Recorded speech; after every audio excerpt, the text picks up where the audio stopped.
नमस्कार साथियों, आप देख रहे हैं टारगेट प्रोग्रेस 10th, जहाँ पे पढ़ाई होती है आसान और मज़ेदार। अगर आप चैनल पर नए हैं तो सबसे पहले चैनल को सब्सक्राइब कीजिए और वीडियो को ज़्यादा से ज़्यादा शेयर कीजिए। तो चलिए आज सीखते हैं कुछ नया और पढ़ाई को बनाते हैं और मज़ेदार। तो आज का टॉपिक रहेगा जो हमने आपको वीडियो में अभिक्रिया के प्रकार को बता दिया है। बहुत सी अभिक्रियाएँ अभी है और उसमें से आज हम पढ़ेंगे एक और अभिक्रिया जिसका नाम है उदासीनीकरण अभिक्रिया।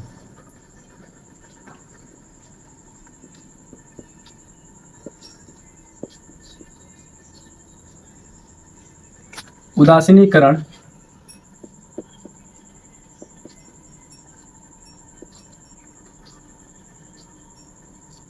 अभिक्रिया हम पढ़ेंगे उदासीनीकरण अभिक्रिया, है ना। उदासीनीकरण अभिक्रिया तो जवाब में लिखेंगे हम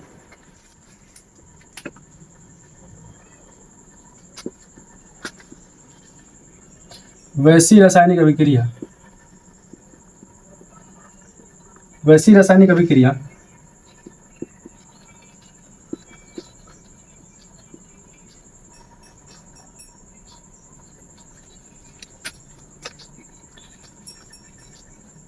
वैसी रासायनिक अभिक्रिया जिसमें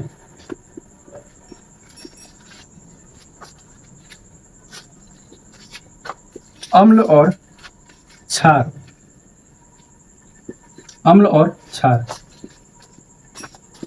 अपने आयनों का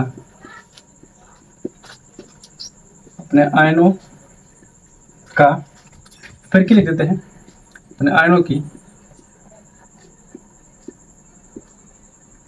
अदला बदली कर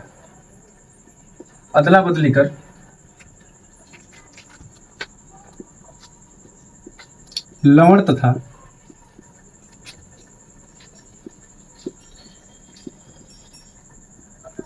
तथा जल बनाते हैं।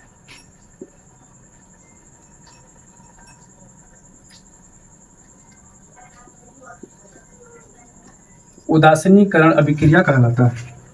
उदासीनीकरण अभिक्रिया कहलाता है। ध्यान दीजिएगा जरा, यहाँ पे कह रहा है कि वैसी रासायनिक अभिक्रिया जिसमें अम्ल और क्षार अपने आयनों की अदला बदली कर लवण तथा जल बनाते हैं, उदासीनीकरण अभिक्रिया कहलाता है। उदासीनीकरण अभिक्रिया, उदासीन कहने का मतलब आपको एक भाषा के तौर पे अगर बताएं हम तो जैसे कि एक व्यक्ति होता है चंचल सा, कि मतलब हरा भरा मूड में है, अच्छे से मूड में है। एक होता है उदास, जो कुछ नहीं बोलेगा, ठीक है, एकदम साइलेंट सा रहता है। तो उसी प्रकार से कहने का मतलब उदासीनीकरण अभिक्रिया अम्ल और क्षार अपने आयनों की अदला बदली करता है ना। एग्जाम्पल देखें हम, अगर एग्जाम्पल देखें तो एक को ले लेते हैं अम्ल HCl प्लस में NaOH। ये क्या है? ये अम्ल है और ये क्या है? तो ये क्षार है। इसको कहते हैं हाइड्रोक्लोरिक अम्ल और इसको कहते हैं सोडियम हाइड्रोक्साइड। ये क्षार है, ये प्रबल अम्ल है और ये प्रबल क्षार है। तो अम्ल और क्षार जब आपस में अभिक्रिया करते हैं तो लवण तथा जल बनाते हैं। क्या बोले? लवण तथा जल बनाते हैं, है ना। लवण तथा जल बनाते हैं। तो लवण बनाएगा NaCl प्लस में H2। क्या बना दिया? हाइड्रोक्लोरिक अम्ल प्लस में सोडियम हाइड्रोक्साइड। जब अभिक्रिया किया तो अभिक्रिया करने के बाद क्या बना दिया? लवण तथा जल। तो ये है लवण और ये है जल। लवण कहने का मतलब नमक, जो हम सब घर पे नमक खाते हैं, जो सब्जी में, मसाले में, वगैरह वगैरह में जो भी चीज़ में नमक यूज होता है, तो यही नमक का फॉर्मूला है NaCl। जो हम लोग नमक खाते हैं, जो यूज होता है, वो इसका फॉर्मूला है NaCl, यही नमक है। तो लवण तथा जल बनाते हैं। अब रहा मैटर ये उदासीन कह रहा है, तो लवण और जल ये दोनों को दोनों उदासीन होता है। उदासीन कहने का मतलब इसका पीएच मान 7 होता है। जिस पदार्थ का पीएच मान अगर 7 हो तो उदासीन में गिनती आता है। तो नमक का भी 7 होता है और जल का भी 7 होता है, ठीक है ना।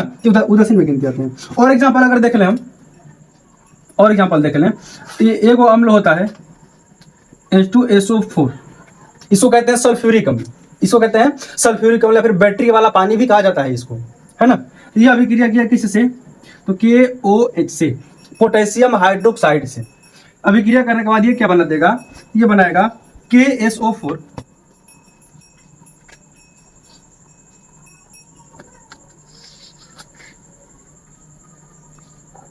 K2 बनाएगा ना, K2SO4 प्लस में H2O। क्या बना देगा, H2। ठीक है ना, यानी ये भी क्या है, ये भी है लवण ही है, ये भी क्या है, लवण ही है, नमक ही है, लेकिन ये कोई अलग नमक है। हाँ, खाने वाला नमक है जो हम सब घर पे खाते हैं और हम लोगों के पास आता है जानते हैं, ये कोई अलग नमक है ना, ये लेकिन ये भी लवण ही है। और क्या बना दिया, तो जल बना दिया। यानी कि हम देख रहे हैं बार बार कि ये अम्ल है, ये है अम्ल और ये है क्षार, ये अम्ल है और ये क्षार है। अभिक्रिया करने के बाद लवण बनाता है, जल बनाता है। ये भी अम्ल है और ये भी क्षार, अभिक्रिया करने के बाद लवण बनाया और जल बनाया। तो इसी अभिक्रिया को कहते हैं उदासीनीकरण अभिक्रिया। ठीक है ना, इस अभिक्रिया को कहते हैं उदासीनीकरण अभिक्रिया। आगे चलते हैं, देखते हैं जरा अगले सवाल क्या कह रहा है।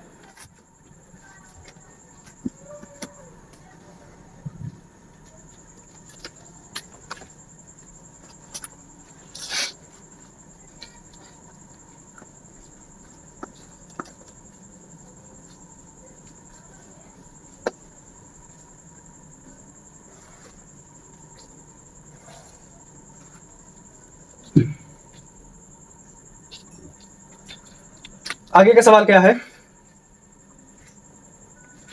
उसमें वियोजन अभिक्रिया। अगली अभिक्रिया है हमारा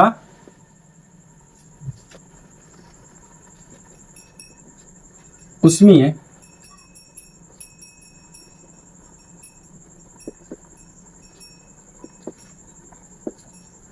वियोजन अभिक्रिया।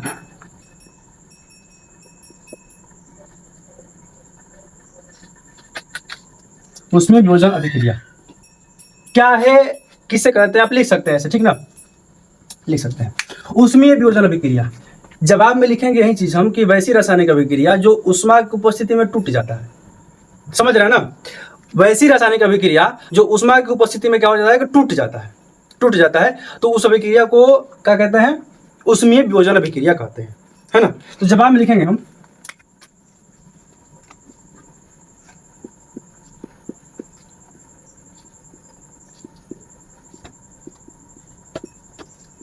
वैसी रासायनिक अभिक्रिया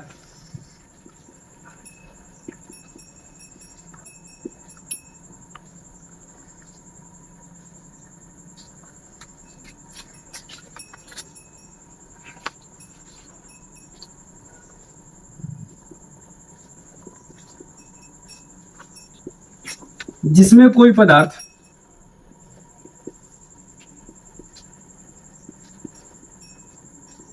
ऊष्मा के कारण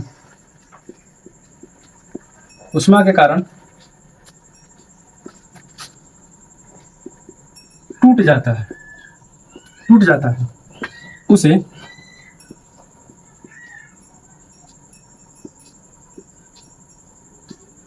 उसमें वियोजन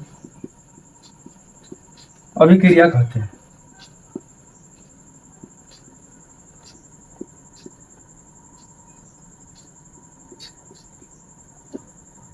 उसमें वियोजन अभिक्रिया कहते हैं।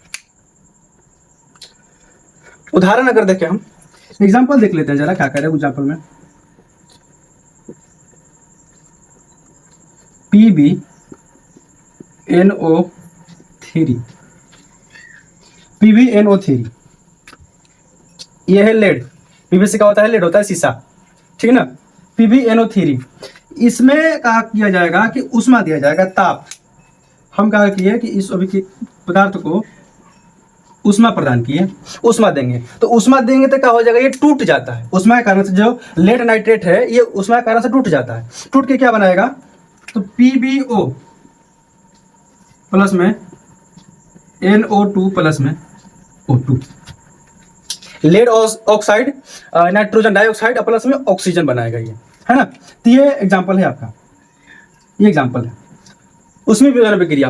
वैसी रासायनिक अभिक्रिया जिसमें कोई पदार्थ ऊष्मा के कारण टूट जाता है उसे उसमें वियोजन अभिक्रिया कहते हैं। तो ये पदार्थ है, लेड नाइट्रेट एक ऐसा पदार्थ है जो ऊष्मा के कारण से टूट जाता है, टूट के क्या बनाएगा, तो लेड ऑक्साइड नाइट्रोजन डाइऑक्साइड और ऑक्सीजन बनाएगा, है ना।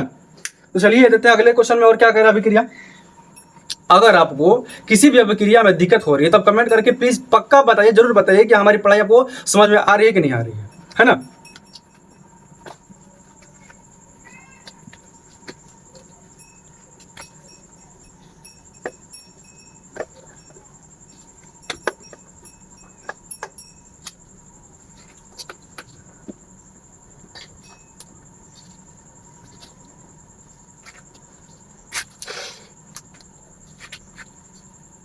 अगला अभिक्रिया है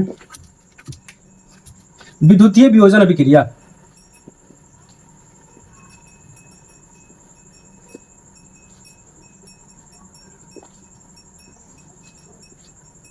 विद्युतीय, यह लिखने में थोड़ा हमसे गड़बड़ी हो जाता है।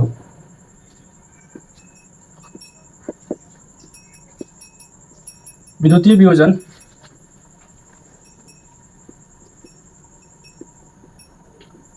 अभिक्रिया, किसमें जानेंगे क्या होता है विद्युतीय वियोजन अभिक्रिया। हाँ, सेम अभिक्रिया वही है जो उसमें वियोजन अभिक्रिया था, यह भी उसी प्रकार सा है, जो मतलब वैसा पदार्थ जो उसमें आकर टूट जाता है, और इसमें क्या है कि वैसा पदार्थ जो विद्युत के कारण से टूट जाता है। तो जवाब सेम टू सेम वही रहेगा, हमारा सेम टू सेम वही रहेगा। लिखेंगे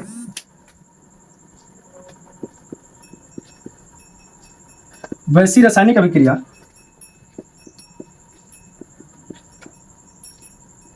वैसी रासायनिक अभिक्रिया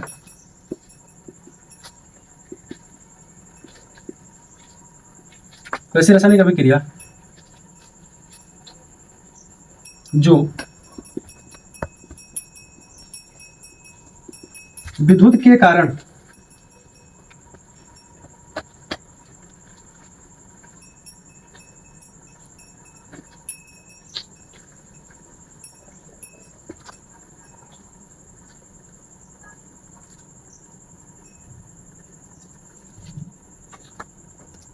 नहीं, यहां पे थोड़ी चेंज कर दें।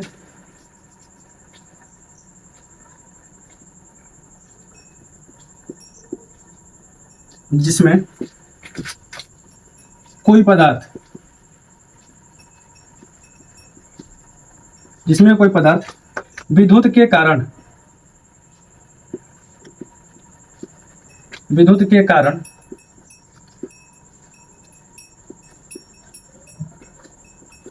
टूट जाता है, उसे अरे ऐसे नहीं भैया, ऐसे विद्युतीय वियोजन अभिक्रिया कहते हैं।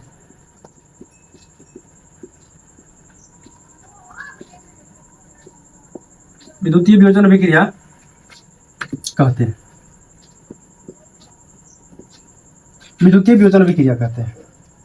चलिए एग्जाम्पल देख लेंगे हम। एग्जाम्पल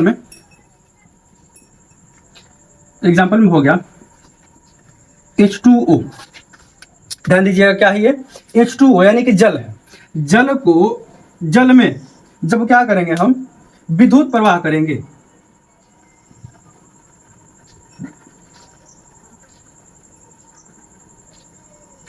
है ना। जल में जब विद्युत प्रवाह किया जाएगा, विद्युत प्रवाह किया जाएगा तो क्या बनाएगा ये बनाएगा H2 प्लस में O2, H2 प्लस में O2। अब ये थोड़ी संतुलित करने की बात हो गई, अब तो कर लीजिएगा, अब तो सिखा दिया वीडियो में हम, देख लीजिएगा करके, ठीक ना। विद्युत क्या करेगा, जल को जब विद्युत प्रवाह करेंगे, जल में विद्युत प्रवाह करेंगे तो हाइड्रोजन प्लस में ऑक्सीजन का बनाएगा ये, क्योंकि जल जो बनता है तो ऑक्सीजन और हाइड्रोजन का संपर्क से ही बनता है, लेकिन जब टूटेगा तो इसमें क्या निकलेगा, तो हाइड्रोजन और ऑक्सीजन ही निकलेगा ना, वही होगा। दूसरे एग्जाम्पल की बात अगर हम करें, दूसरी एग्जाम्पल देखिए अगर हम, तो NaCl, ये क्या करेगा, ये भी, इसको भी जब विद्युत धारा प्रवाह करेंगे हम, NaCl का घोल, ये ध्यान रखिएगा, ये क्या है, ये NaCl का घोल है, ये ठोस वाला नमक नहीं है, ये घोल है ना। जब इसमें हम विद्युत प्रवाह करेंगे, विद्युत प्रवाह करेंगे तो ये क्या बना देगा, Na प्लस में Cl। चूंकि जो सोडियम क्लोराइड होता है ये किससे बना होता है, तो सोडियम और क्लोराइड से ही बना होता है। तो ये रहा आपका उदाहरण विद्युतीय वियोजन अभिक्रिया का।